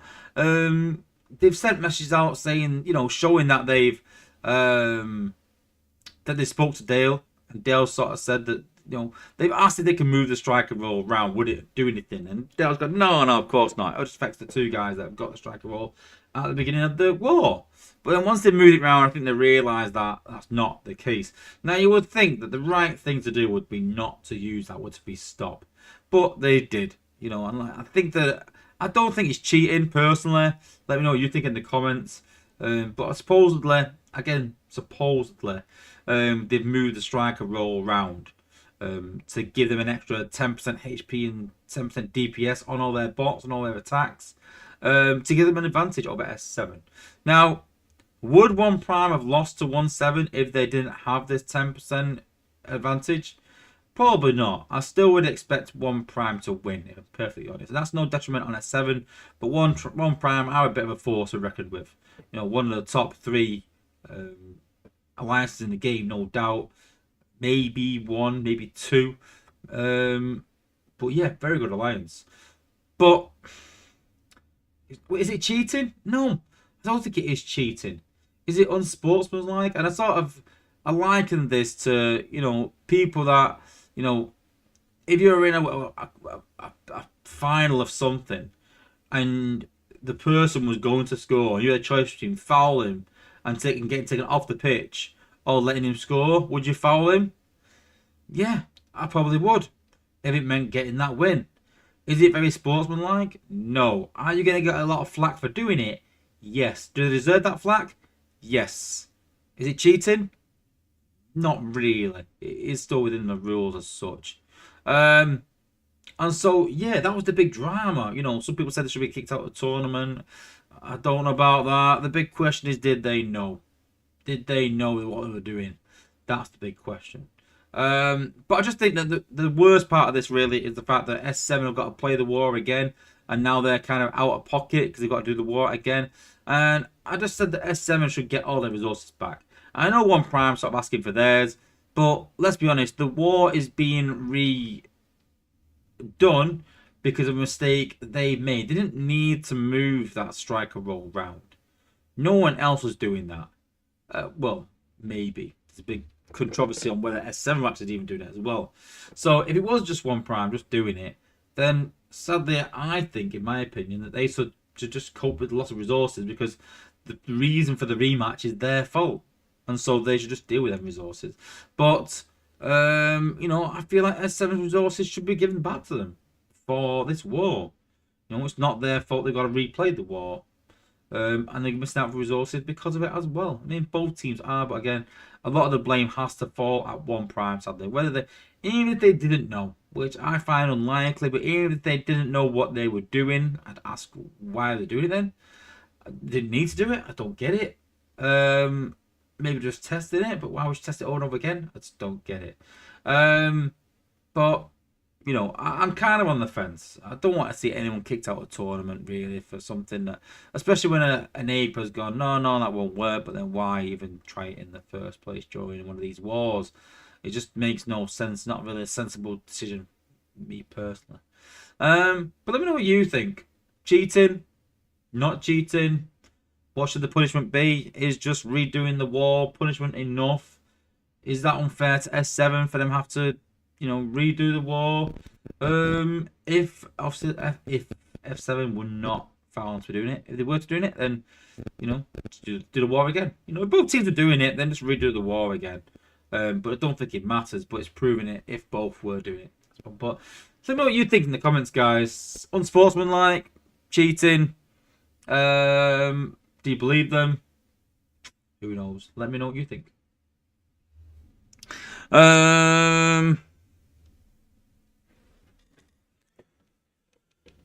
Trax has put, it's an unfair advantage if no one else knew about it, plus they keep bragging like they are gods. I know, there's nothing worse though, is there really, than being caught doing something bad and then bragging about it. It's not really good. The actual only opinion on the situation is I feel bad for the officers rotating the role. It wasn't just the officers though. It was quite a few. King Grimlock's not unfair. It's not unfair? I don't know. Matt Polish put the biggest thing about the striker exploit is they can't say that they definitely deserve the win.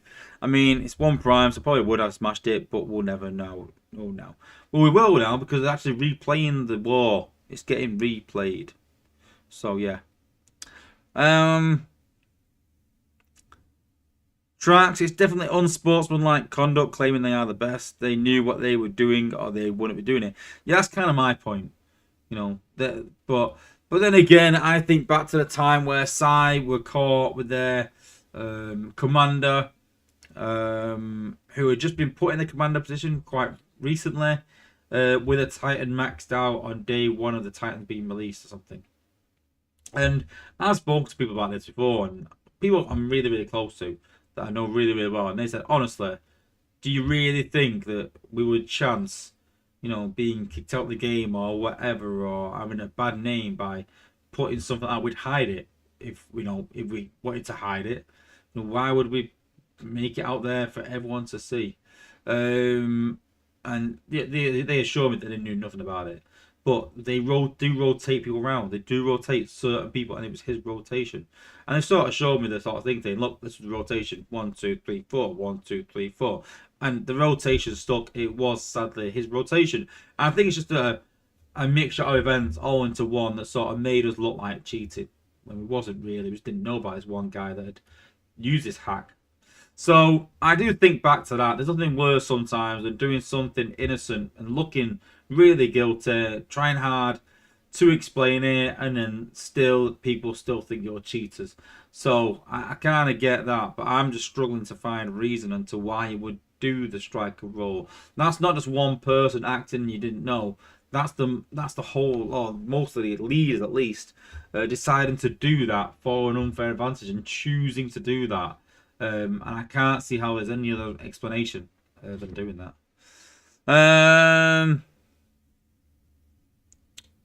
Highly classified, but fair game. Blade 19, as far as I'm concerned, if it's there to be used, use it. Wolf 78, I don't know how feasible it would be, but I think the Helio Harvester should launch and be a flying defense some kind. Oh, back into defense again.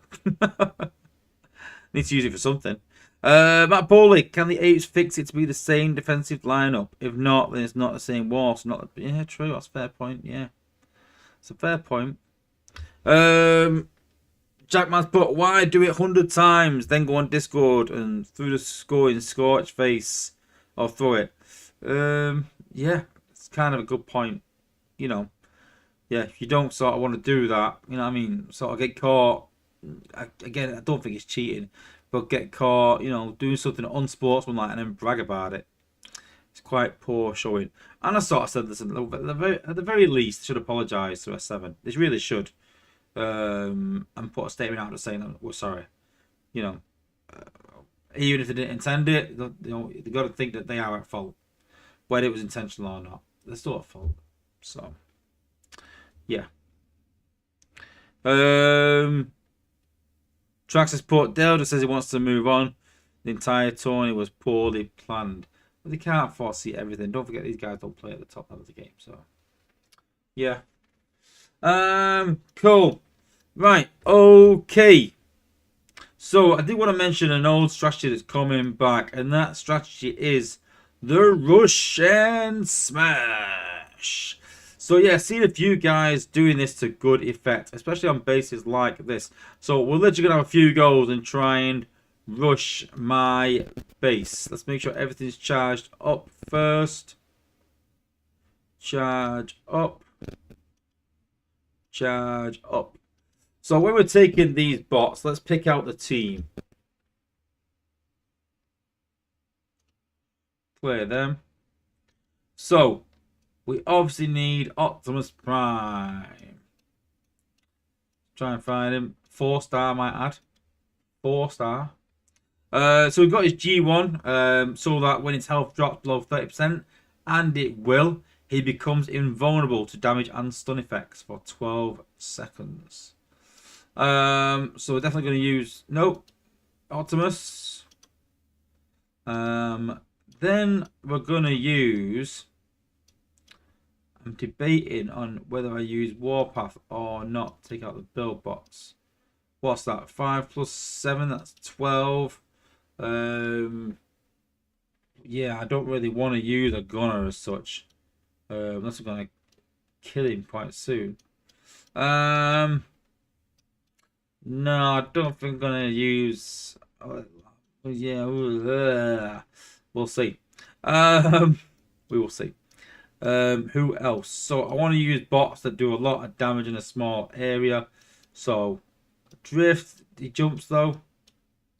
A good idea. Hey, let's try it. Let's go with it. But then we're going to put the likes of Slash in there.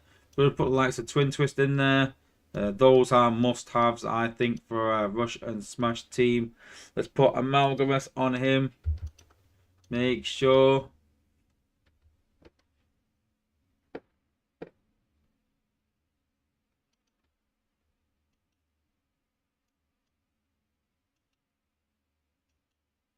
Whoops, let's go. Where is it?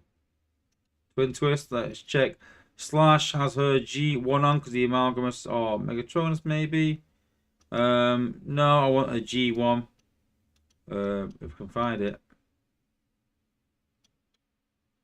This was leveled as well, but I think I might have reset my account recently. Because the G1 was definitely there. Level 12. Gold. Where's the G1 gone? Let's put the gold on that. Let's put the gold on there.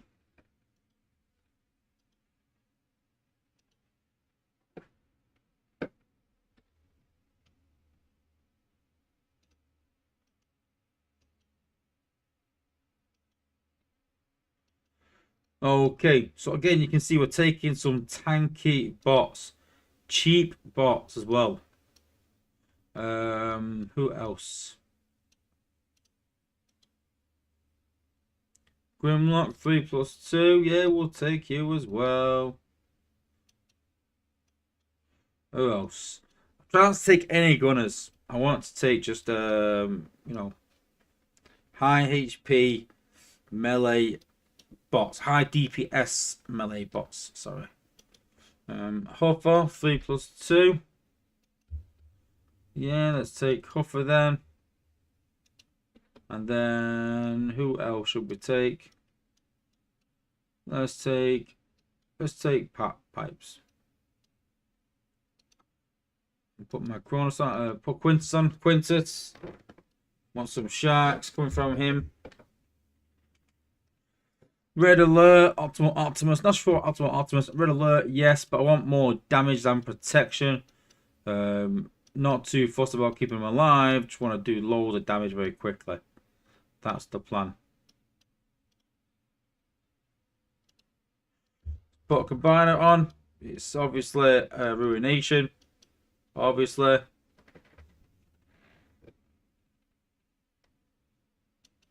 Let's go.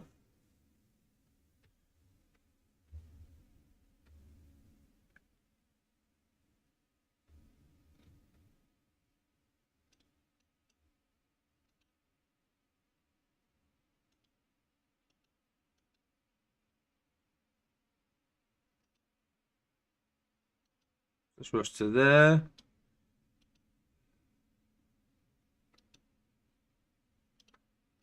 Then we can rush there. Oh, I've dropped it in the wrong place. Oh, I need to start again.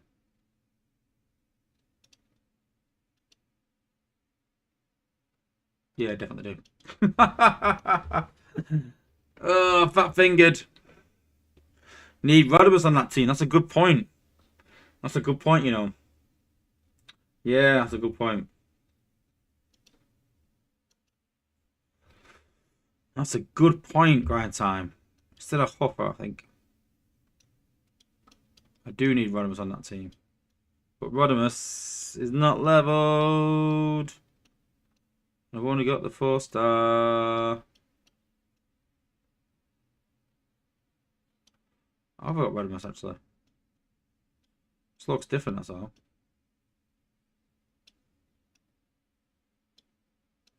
No, I don't have Rodimus. On with the 4-star. I think he's gonna die, but we'll take him anyway.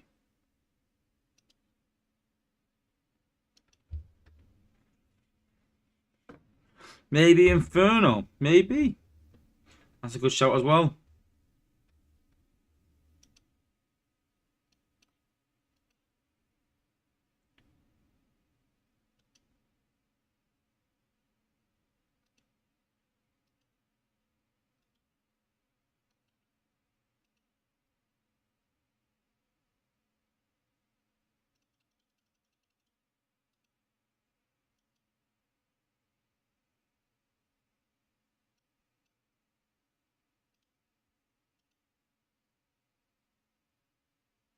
There we go. The bots are going around.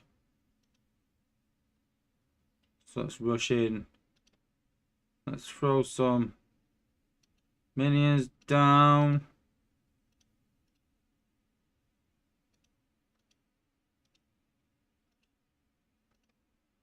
Let's throw pipes in there. Then I'm going to throw that white Kremzik a bit too early, I think. Oh.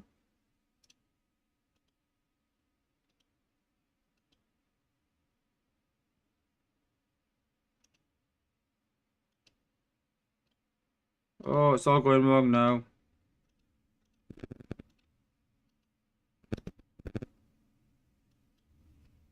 Oh, all going wrong. I've deployed the Too early. Put its outpost somehow. I don't see how.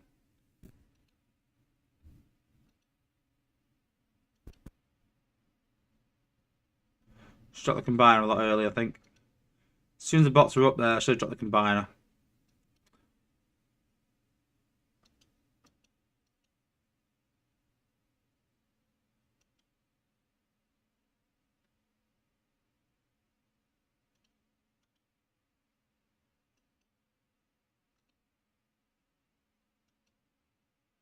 Where's the my Cronus core? Yeah, we need to do this again. Right. Rush. Drop combiner. Kill defenses. Smash. In that order. Let's get another go. Don't forget, it says Unicron as well. We'll take Grimlock out, I think. We should get Grimlock out for...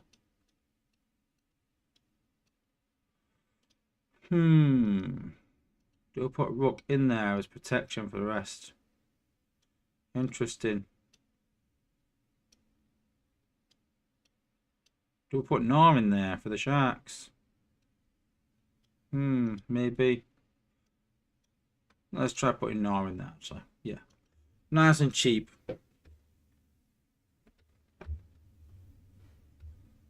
I'm going to try rush into the storage as well first, rather than there. I'm going to try rush into there, I think. Or there, actually, up there, yeah. I'm going to try that.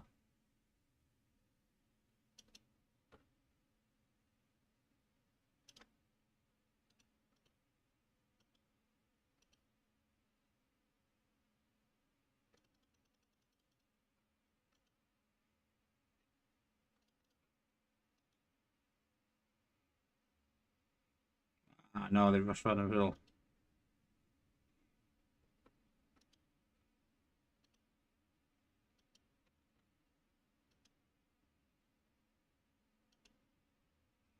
Awful. No, I'm not happy with that. No. I'm going to make him go round. Definitely make him go round.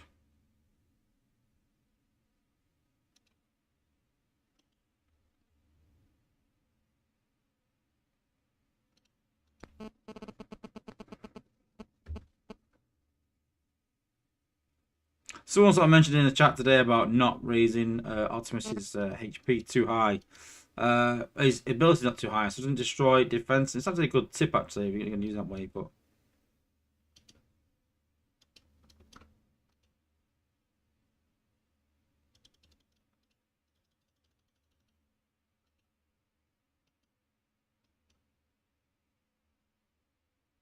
What the hell?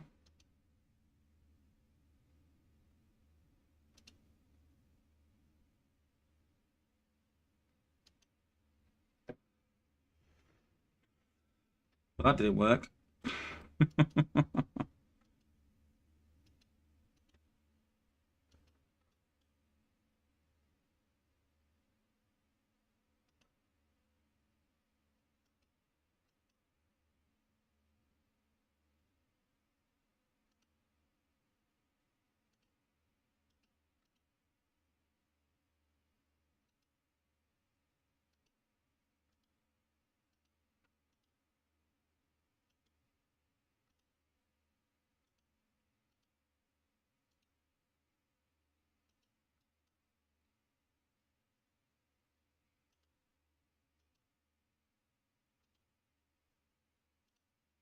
Oh, this ain't working at all.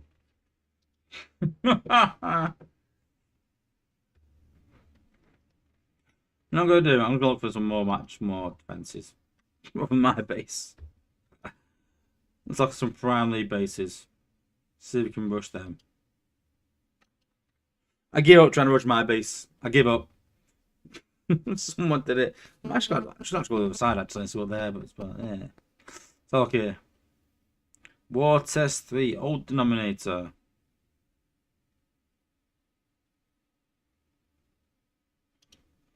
Not even max HQ though, but even this can be rushed.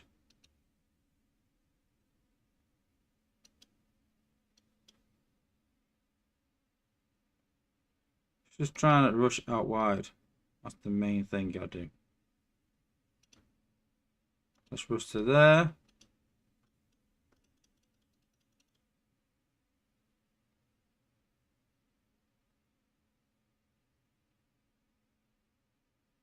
when his rush comes back in again. No, it's not. Great.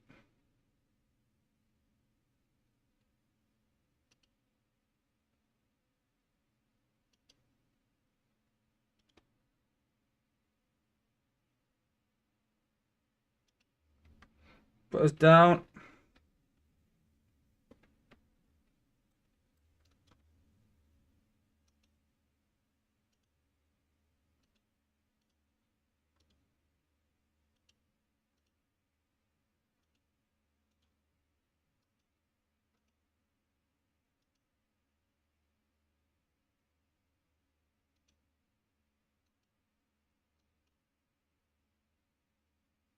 Let's get up top.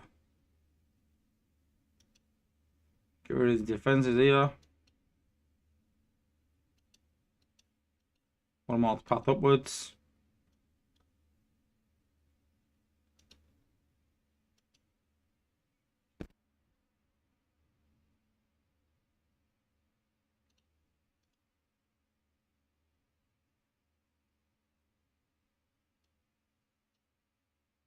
Literally.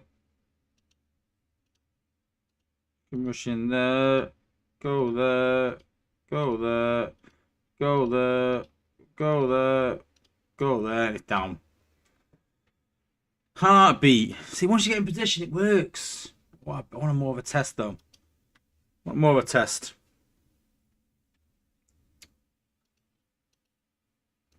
Do you like that skip button? That's good. 19 looks like you don't rush bases too often.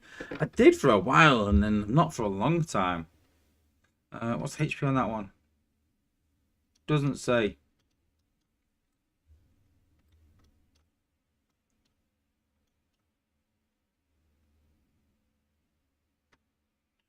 Could just rush it up the middle.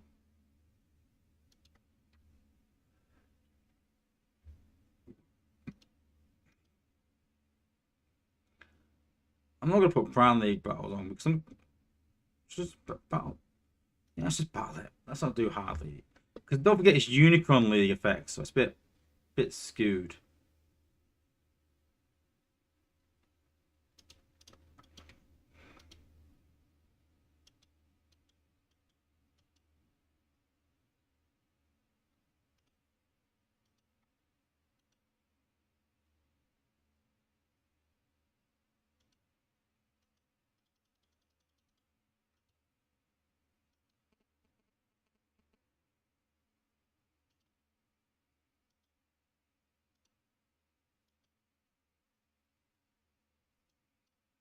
Go. Put Ruination down.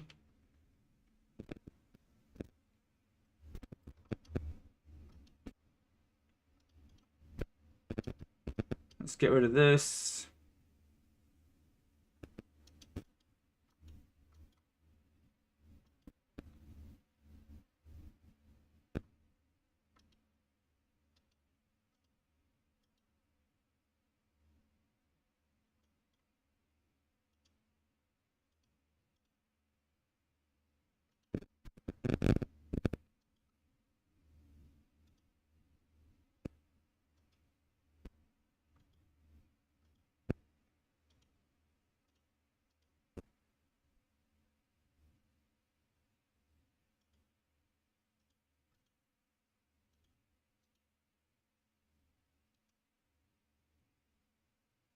Wait till we get rid of the combiner because everything becomes invincible.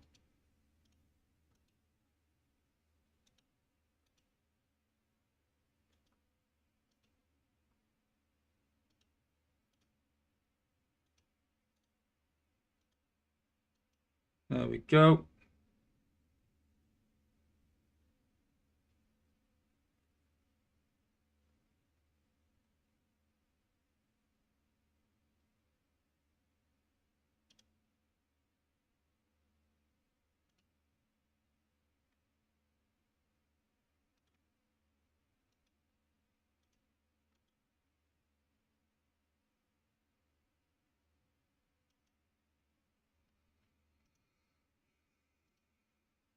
Oh, awful.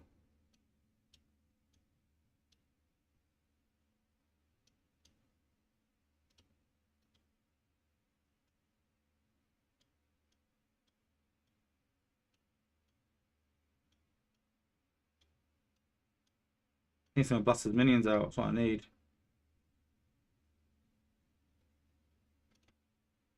Let's give him a helping hand, eh?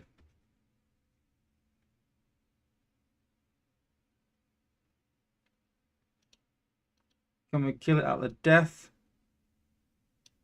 Boom! Jesus. Should add aerial so bots prioritize a HQ. Not a bad idea. Let's give it a go.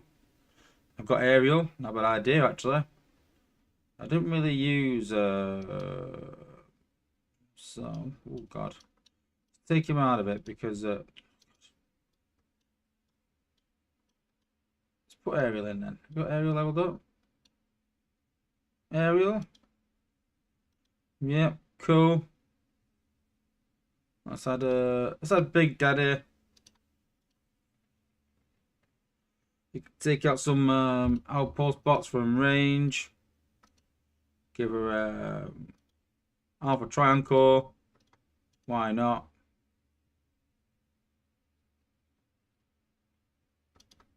There we go.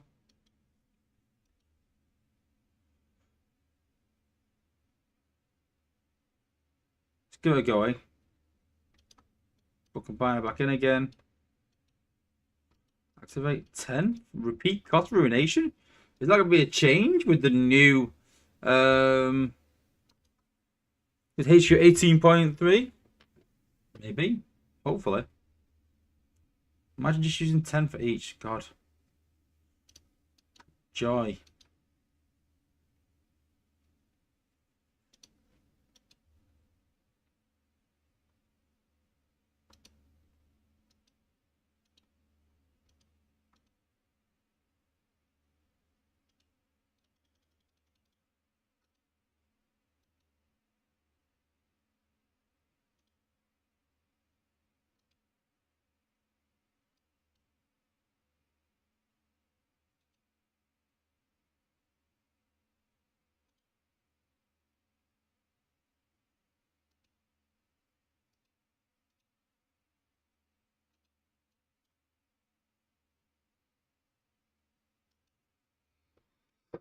Combiners launched. Let's have a go.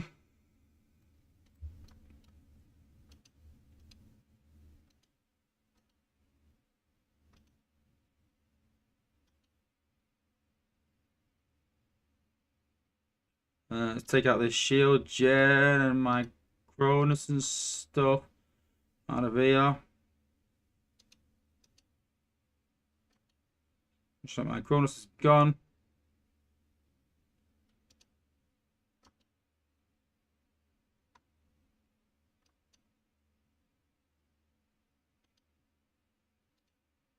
Okay, let's put that there. Where's Ariel? Oh, great. Great.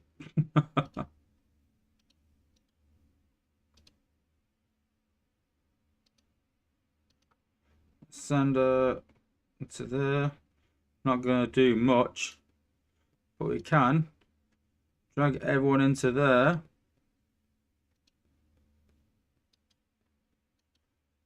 And then use everyone on the HQ now. I think now we've done it with one rush, I think now we'll do it pretty easily.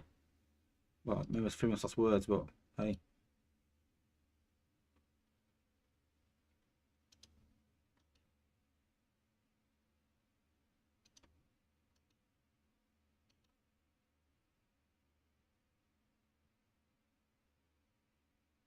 Boom.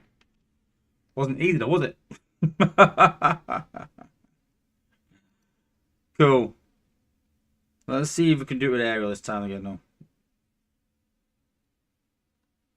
That's why I love testing new things out and things like this.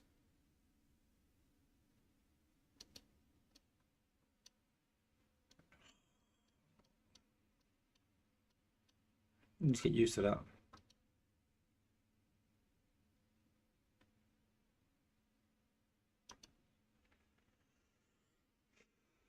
I might actually rush them all right to the back actually, rather than keeping them down there, down low and get taking damage.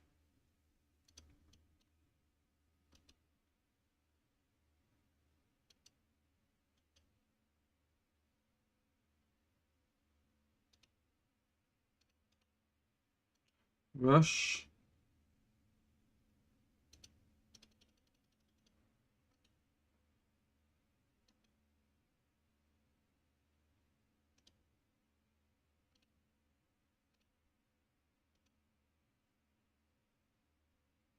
Blaster's gone through the middle, obviously putting all the outposts. Thanks, Blaster. Appreciated.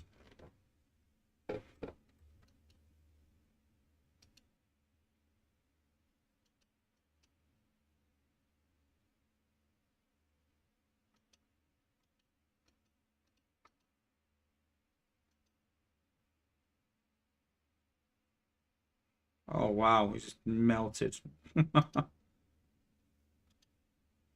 See the difference on hard mode. That's the difference, you see.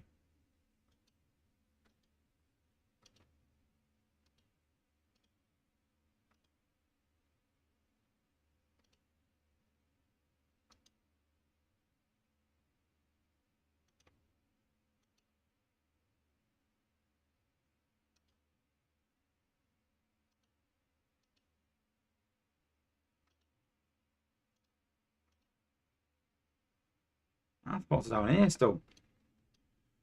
Yeah, that was crap, that one. Need to drop the box higher. One more go. One more go against my base.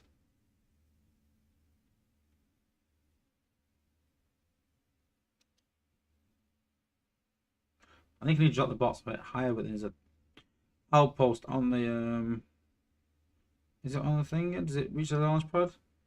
No, so I can do that.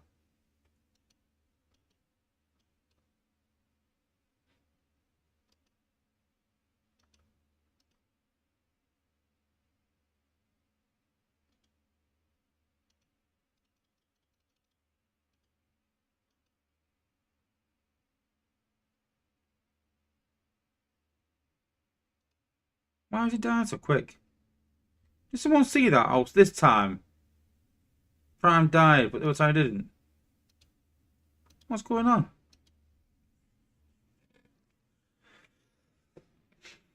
Why is Prime dying sometimes, not sometimes? Let's try that again.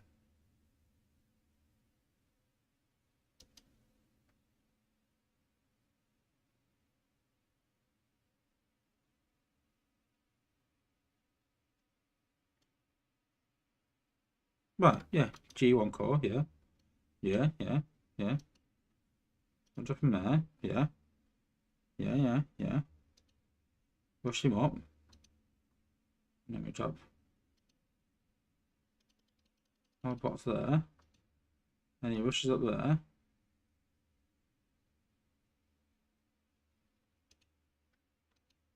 Where's the invincibility gone? Where's the invincibility gone?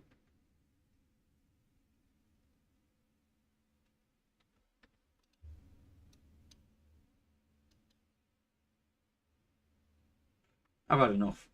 The return of the Russian smash was short-lived against these top bases. But listen, if you pull it off, send me some replays on how to do it. Because this is madness, honestly. Why is Prime dying? I mean, like, is FFD there? Does FFD does negate invincibility, but then it was working at one point. Prime could rush up. He wasn't getting killed. 12 seconds.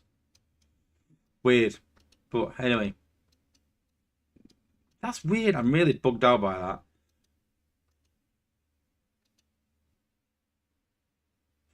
Anyway, that is everything for today's stream, guys. A big thank you to everyone who's joined. Everyone's joined in, guys. Big thank you. Don't forget, next week we'll be seeing what changes have come to the G1 cores. Hopefully they'll be finished off. We'll probably have the new combats in by then, I'm hoping. Probably give you a sneak peek on that as well. And we'll surely have more news on HQ 18.3. And we'll see if that combine has gone down to 10 points or not. That'll be interesting. But yeah, more next week after the Space 8 stream, guys. Just go and check that out, and then come watch my channel where I break it down for you guys. I give you my opinion as always. But thanks for watching, guys. Much appreciated. See you next Thursday. Thanks for watching, and peace out, guys.